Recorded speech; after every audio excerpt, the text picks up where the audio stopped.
Hello, my name is Tabitha. I'm the Digital Media Director at the Red Friday organization. I also help co-facilitate the day 2 of the peer support training that you are taking now. At this time, I would like to encourage you to not only review, but keep on hand the resource package that we have included, as it has many helpful links and resources for you to review as you're going through the training. It will also help you with the exercises that we have during the training.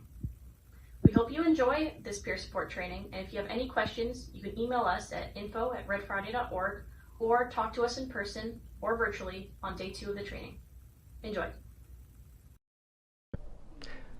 Hello, thank you for joining us for your peer support training day 1 here at the Red Friday organization. We're happy to have you with us. Like all things, we have to start with a disclaimer. This program contains a lot of good material that can aid you in helping others in building resilience, but it is no substitute for care. We always encourage people to access care. To that end, the Red Friday organization accepts no responsibility for the actions of others, however well-intentioned. We don't tell people what to do in peer support. We ask good questions. This program provides the theory and structure necessary to build in the skills to be a peer supporter. You can work through this at your own speed. We have little exercises for you to expand your knowledge as well. So if you look at this as day 1 of a 2-day program, the second day requires you to participate with one of our Red Friday trained facilitators. That way you get to build up the skills, you get to work with other students, get really good at the interactive skill set that's really important on this. Once you've done that, we'll send you a certificate and you'll be able to wear a Red Friday peer supporter pin.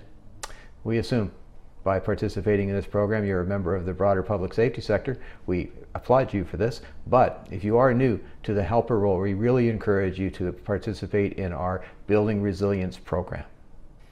You might find that the stories that I use to illustrate my points are a little bit triggery. We don't do that on purpose, but we find that it's really helpful for you to get a really good feeling of how important this work is and the skill set you need to move through it. So as I said, Red Friday offers different peer support programs for different organizations and different needs. The program you're taking now is meant for people who are joining an existing peer support team or are starting a small team. If you're starting a team of maybe 10 people or more, you should probably get a hold of us at redfriday.org. We'll put something together that's specific to your organization. But if you're only interested in building your skill set and communicating and being more helpful in your community and your family, you may find that our peer support awareness program is more appropriate to you. This program is by and for first responders and the public safety sector to community, but everything you find in this program works everywhere. So my name is Dave Connor. I am the Programs Director here at Red Friday. I'm a retired Fire Command Chief from a large metro department. I did a 35-year career. I had an occupational stress injury early in my career that was misdiagnosed, and I had PTSD for decades without getting the care that I needed. At the time, there was no support of any kind in my organization, so I built the peer team for my fire department, and it still exists to this day. I take a lot of pride in that. I also co-facilitate a PTS support group for first responders and veterans. So here on day 1, we're going to go through an agenda that includes the roles of peers, the legislative obligations and imperatives, and the good reasons for organizations to provide peer support. We're going to talk about different kinds of stress responses and how your body responds to stress. And we're going to spend some time on the vagus nerve. It's very important as a peer supporter that you have a good understanding of vagus nerve. And don't forget, the more effectively we communicate, the easier it is to help people. So we do a segment on effective communication called SCARF theory. I think you'll really like it. So why do we do peer support? Well, beyond it being the right thing to do, in Ontario, Canada, where I live, there's a standard called the National Standard for Psychological Safety in the Workplace. And it's a national standard, but it's voluntary, so employers aren't obliged in any way to follow it, but it has a little bit of weight when it comes to court decisions. And inside of that piece of legislation, there's a conversation where you're talking about having an internal support system and a crisis response plan. And it's not enough for the employer to just call the EFAP and hope that that's going to get the job done. In addition to an internal support system and a crisis response plan, you have to train supervisors in some level of mental health. It's very unclear what that level of training needs to be. We hope this kind of work for people who are trying to help others will suffice. Also here in Ontario, there's an obligation on the part of employers that are part of the public safety sector to have a PTSD prevention plan. That plan is on record with the Ministry of Labour and can be accessed by the public. We believe it's important to do what you say you're going to do when it comes to the mental health of your people. Also, if you come from a fire department and you follow the NFPA, NFPA 1500 speaks specifically to providing a support system for your responders, members, and their families. Another good reason to provide peer support is the cost is extremely low. It's all done in-house, and it's great for optics, and it shows that the organization is really doing what it can. It costs a fraction of what it costs to have somebody off on a preventable injury. And like all things that are the right thing to do, it improves morale and can increase the operational capacity of your organization. So here in Ontario, where I am, the Occupational Health and Safety Act requires every employer to take every precaution reasonable in the circumstances for the protection of a worker. That's pretty broad language, and in our opinion, that includes maintaining a psychologically safe workplace. Now, any legislation in regards to psychological safety in the workplace may vary, so you're going to need to do a little research in your own community. I would say this: in Canada, there's always legislation that applies. So, in terms of reasonable precautions, we view peer support as a reasonable precaution because trauma in the public safety sector is something we should expect. Your members are going to be exposed to suffering and trauma. It's part of the job.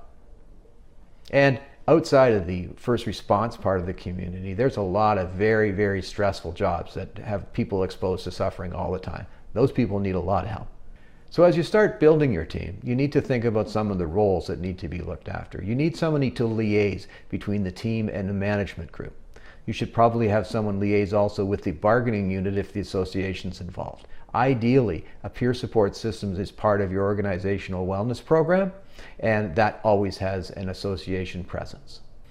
In addition to coordinators and an internal liaise, you should put somebody in a position where they establish contacts inside of your community. There's lots of helpers and helper circumstances, situations, and organizations that you can use to your advantage. Those things include things like addiction counseling, clergy, that kind of stuff. So build yourself an activation policy, have a protocol in place where people know when it's time to call, and there's a software system that we use that we can help you with. So if you need help building a policy, get a hold of us here at Red Friday. And you need a code of conduct. You need to establish the parameters of what's considered professional and appropriate. You need a mechanism to deal with circumstances where people have stepped out of line. Doesn't mean you got to fire them from the team, but you need a mechanism in place. So again, Red Friday can help with the consulting aspects of this and some of the other practical implications. Get a hold of us, we can help. So your role is to provide emotional and psychological support for members of your organization. And as always, we always guide our members towards care and treatment. We are not a substitute for professional psychological services. But you can advocate for individual members and help in a successful return to work. It's important early on to establish that you are not an instrument of management, and peer support's job is not to determine if people are fit for duty. However, as an advocate for workplace safety and wellness, you can suggest that people who are exposed may not be appropriately kept at work, and may even suggest they be let off for a little while, including entire crews. That's a reasonable thing for you to do, but avoid declaring people fit for duty. So peer support comes in a few levels, and the first basic is to have some minimally trained people in the workplace who understand when other people are challenged that they need some help. We call this level 1 peer support. This is just what good, helpful coworkers should do. Level 1 peer support includes workers who provide a positive and healthy work experience for others and have an eye out for people who may be in distress. The level of peer support that we're offering now is trained responders who know how to deal with people who are struggling in the two types of stress that we mostly see. And ideally, you'll have some clinical supervision. Clinical supervisor for your team allows you to bounce some ideas off a professional and make sure you're on the right track. And the people who are providing peer support in your organization, who have ideally been selected by others and nominated for the role, have special training in how to recognize changes in people and guide them towards care. We ask good questions and help people use their own experience to get themselves some care. The second level of peer support is where you have trained people in the workplace who have ideally been selected by their coworkers through a program where they're nominated, and they're trained and active, notice changes in coworkers and can act on things that they see, and ideally you have some clinical support to make sure that your team is behaving properly and doing things the right way. Red Friday can help you with clinical support as well. It's very important to maintain a power balance in peer support, and this is why we have people from various levels in the organization and various backgrounds so that they can step up and resonate with other people as a peer. You must maintain a power balance, and whenever it's out of balance, you're not going to be effective as peers. So your role as a peer supporter is a little bit like a clergy member or perhaps a lawyer, but there is no privilege here. Nothing that you say or hear is protected by law. So it's up to you to protect the reputation of yourself and your group by keeping people's private information, just that. So also remember that if a client reveals a medical symptom, that becomes something that you have to be compelled by the courts to reveal. So as we understand it, you could be compelled in court to give testimony on what you've heard.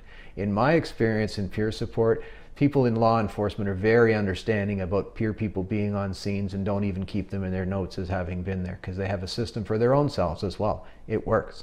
So, having said that, the best thing to do is declare yourself as someone with a bad memory who doesn't take notes.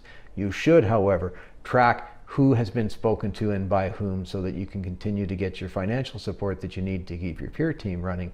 And also, you can use a support tracking system that we can help you set up so that you know who's talked to who and can keep that stuff available for resource purposes, but is private and classified. So we have some basic rules and tenets of peer support, and one of them early on is that nobody's obliged to talk to you. Just because you're the peer support person doesn't mean that they're going to be in any obligation to speak to you, and it's important to offer them an alternative early. They may find someone in the organization that they have a connection with, or somebody who in an organization next to yours that they find that they can feel safer with. So if you have a lot of stigma in the workplace, it may be hard for people to open up. And this is the most important rule for all Red Friday peer supporters, is that while you are here to keep people's private matters private, anytime somebody reveals that they are a danger to themselves or others, or you even suspect neglect or abuse of a child, you must report it. You must act on it. Always, every time when you're having conversations with people, declare this right at the beginning. Even if they start blurting stuff out, you have to tell them that if they declare themselves as a danger to themselves or others, or you suspect that abuse, you got to tell them, you got to get right in front of it. Abuse of children can be anything, including children being exposed to violence in the workplace or drug use. As a command chief, many times I had to have the children's aid come to a scene because I couldn't hand the situation back over to the parents because the children were simply unsafe. And this is the hard part of this. In order to be a really effective peer, you need to be able to suspend your own judgment. So we all have views on abortion, drug use, end of life, politics, sexuality. Many of these things are topics or issues that we already have opinions on. Some of them are pretty firm. But you can't let those things interfere with your ability and power to help. So our own bias and backgrounds and attitudes kind of shape our consciousness, and we need to really be aware that they're there, and also be aware that a lot of that stuff went into our heads before we had any critical thinking skills. This is the stuff that we learned from the grown-ups around us, and some of it is purely viral. It's just nonsense that we sometimes believe. But if you believe you can't get past your own stuff, it's very important early to get another peer engaged so that the person you're dealing with gets the support they need. So, beyond those reportable circumstances we talked about, you need to be working quietly for the client and keep their story private. They may say it's okay to share their story, but we really shouldn't. If they wanted the story out, they'd tell it themselves. So there are some limitations in peer support, and you need to be aware that sometimes you can't access the care that you want to get at. Also, inside of your benefits package, an EFAP may be part of it, but there may be additional benefits of a psychological nature that you can access as a peer support person. Back to the design of your team, at least one of the people on your team should be fully aware of what the boundaries are of care and the benefit system that you have to work inside of. Now, here's a fundamental of helping that we have to remember all the time. You can't help anybody whose desire to get better is not greater than their desire to stay the same. Small thing, but it's an important thing. It's easy to stay sick. It's easy to take lots of drugs. It's easy to withdraw. It's easy to turn away from our families. Getting healthy and getting better is what's hard. That's partly why, as a wellness advocate, you need to sort of lead by example in terms of healthy conduct and healthy behavior. But you can't take it personal if you're trying to help somebody and they're not getting better because it's not their desire to get better. And as a peer support person inside of a team, you're really only as good as your reputation. You need to protect that. The best way to be effective is to be trusted and known inside of your organization. If you're part of a large organization that has multiple locations, get your peer folk to know the folks in those other areas so that they're at least familiar by face. You have a major incident happen in the organization, the people who are exposed to the trauma can't help the others. And they may be the people that are the best known peers. So you have to build in a second layer so that people know the other faces when they show up.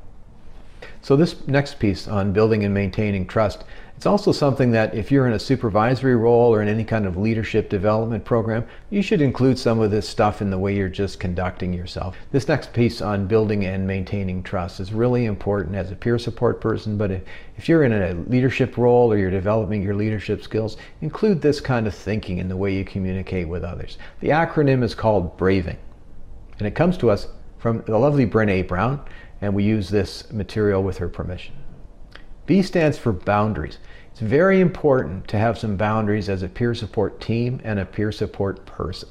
We think sometimes that, we don't want to have a lot of boundaries because that makes us seem inaccessible or closed off, but you have to have some. You have to have some for safety purposes. You can't be climbing over railings and grabbing people up. You can't be dealing with people who are highly intoxicated. You can't be with people who are waving weapons around. You got to have some boundaries, and people will respect you if you do. So establish them from the team perspective, but think about your own boundaries. R is for reliability. You need to be somebody who does what they say they're going to do. Be the person that you need to be every time. A is for accountability. If you make a mistake, you need to be called on it, and other people know that you're going to call them. That's being accountable. The V piece is on vault. This is important as a peer person because you can't tell stories that aren't yours to tell. This is about keeping things private and confidential, and this is where we sometimes break people's hearts by accident. I is integrity. That's also part of the accountability and reliability pieces, that do what you say you're going to do. N is for non-judgment. It's important to approach your job here as someone who doesn't judge others for the decisions that they're making or the circumstances they find themselves in. And G is for generosity of spirit. You need to want the best for people and hope that they're going to do what's right for themselves, and you also want them to hope the same for you. So this is one of the ways we can lead, but this is very, very important to being an effective peer support person. So have a look at this video and really get yourself familiar with it. And also, while we're on the subject, if you got time to sit on the internet and look at fail videos, you got time to do a little explore. So everybody in the helper world should be familiar with Brené Brown, and there's going to be some other people who I'm going to recommend to you through this program you should get more familiar with as well. What is trust? What do we talk about when we talk about trust? Trust is a big word, right? To hear I trust you or I don't trust you, I don't even know what that means. So I wanted to know, what is the anatomy of trust? What does that mean? So I started looking in the research, and I found a definition from Charles Feltman that I think is the most beautiful definition I've ever heard. And it's simply this: trust is choosing to make something important to you vulnerable to the actions of someone else. Choosing to make something important to you vulnerable to the actions of someone else. Feltman says that distrust is what I have shared with you that is important to me is not safe with you. So I thought, that's true. And Feltman really calls for this, let's understand what trust is. So we went back into all the data to find out, can I figure out what trust is? Do I know what trust is from the data? And I think I do know what trust is. And I put together an acronym, BRAVING, B-R-A-V-I-N-G, BRAVING, because when we trust, we are braving connection with someone. So what are the parts of trust? B, boundaries. I trust you if you are clear about your boundaries and you hold them, and you're clear about my boundaries and you respect them. There is no trust without boundaries. R, reliability. I can only trust you if you do what you say you're going to do, and not once. Reliability, let me tell you what reliability is in research terms. We're always looking for things that are valid and reliable. Any researchers here or research kind of geeks? There's 10 of us. Okay, so we would say a scale that you weigh yourself on is valid if you get on it and it's an accurate weight. 120. Okay. So that would be a very valid scale. I would pay a lot of money for that scale. So that's actually not a valid scale, but we'll pretend for the sake of this. That's a valid scale. A reliable scale is a scale that if I got on it 100 times, it's going to say the same thing every time. So what reliability is you do what you say you're going to do over and over and over again. You cannot gain and earn my trust if you're reliable once, because that's not the definition of reliability. In our working lives, reliability means that we have to be very clear on our limitations so we don't take on so much that we come up short and don't deliver on our commitments. In our personal life, it means the same thing. So when we say to someone, oh God, it was so great seeing you, I'm going to give you a call and we can have lunch. Yes or no? No. It was really great seeing you. Moment of discomfort, goodbye. Right? But honest. So B, boundaries are reliability. A, huge, accountability. I can only trust you if, when you make a mistake, you are willing to own it, apologize for it, and make amends. I can only trust you if when I make a mistake, I am allowed to own it, apologize, and make amends. No accountability, no trust. V, and this one shook me to the core. Vault. The vault. What I share with you, you will hold in confidence. What you share with me, I will hold in confidence. But you know what we don't understand? And this came up over and over again in the research. We don't understand the other side of the vault. That's only one door on the vault. Here's where we lose trust with people. If a good friend comes up to me and says, oh my God, did you hear about Caroline? They're getting a divorce. And it is ugly. I'm pretty sure her partner's cheating. You have just shared something with me that was not yours to share. And now my trust for you, even though you're gossiping and giving me the juice, now my trust for you is completely diminished. Does that make sense? So the vault is not just about the fact that you hold my confidences. It's that in our relationship, I see that you acknowledge confidentiality. Here's the tricky thing about the vault. A lot of times, we share things that are not ours to share as a way to hotwire connection with a friend. Right? If you don't have anything nice to say, come sit next to me. You know, that's our, yes or no? Like our closeness is built on talking bad about other people. You know what I call that? Common enemy intimacy. What we have is not real. The intimacy we have is built on hating the same people. And that's counterfeit. That's counterfeit trust. That's not real. So the vault means you respect my story, but you respect other people's story. Integrity. I cannot trust you and be in a trusting relationship with you if you do not act from a place of integrity and encourage me to do the same. So what is integrity? So I came up with this definition because I didn't like any of the ones out there, and that's what I do when I don't like them. I do. I look in the data and I say, what's integrity? Here's what I think integrity is. 3 pieces. It's choosing courage over comfort, choosing what's right over what's fun, fast, or easy, and practicing your values, not just professing your values. Right? I mean, that's integrity. In non-judgment, I can fall apart, ask for help, and be in struggle without being judged by you. And you can fall apart and be in struggle and ask for help without being judged by me. Which is really hard because we're better at helping than we are asking for help. And we think that we've set up trusting relationships with people who really trust us because we're always there to help them. But let me tell you this, if you can't ask for help and they cannot reciprocate that, that is not a trusting relationship. Period. And when we assign value to needing help, when I think less of myself for needing help, whether you're conscious of it or not, when you offer help to someone, you think less of them too. You cannot judge yourself for needing help, but not judge others for needing your help. And somewhere in there, if you're like me, you're getting value from being a helper in a relationship. You think that's your worth.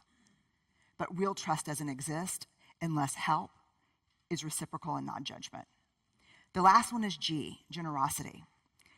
Our relationship is only a trusting relationship if you can assume the most generous thing about my words, intentions, and behaviors, and then check in with me.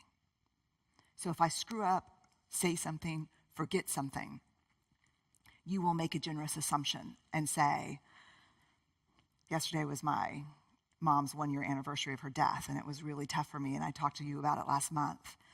And I really was hoping that you would have called. But I know you care about me. I know you think it's a big deal, so I wanted to let you know that I've been thinking about that. As opposed to not returning calls, not returning emails, and waiting for the moment where you can spring, well, you forgot to call on this important, you'll make a generous assumption about me and check it out. Does that make sense? So we've got boundaries, reliability, accountability, the vault, integrity, non-judgment, and generosity. This is the anatomy of trust, and it's complex. Why do we need to break it down? For a very simple reason. How many of you in here have ever struggled with trust in a relationship, professional or personal? It should be everybody, statistically, right? And so what you end up saying to someone is, I don't trust you.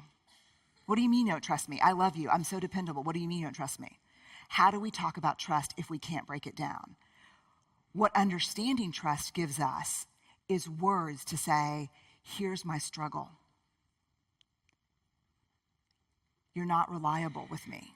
You say you're going to do something, I count on it, you don't do it. Or maybe the issue is non-judgment. But we can break it down and talk about it and ask for what we need very specifically instead of using this huge word that has tons of weight and value around it. We can say, here's specifically what's not working.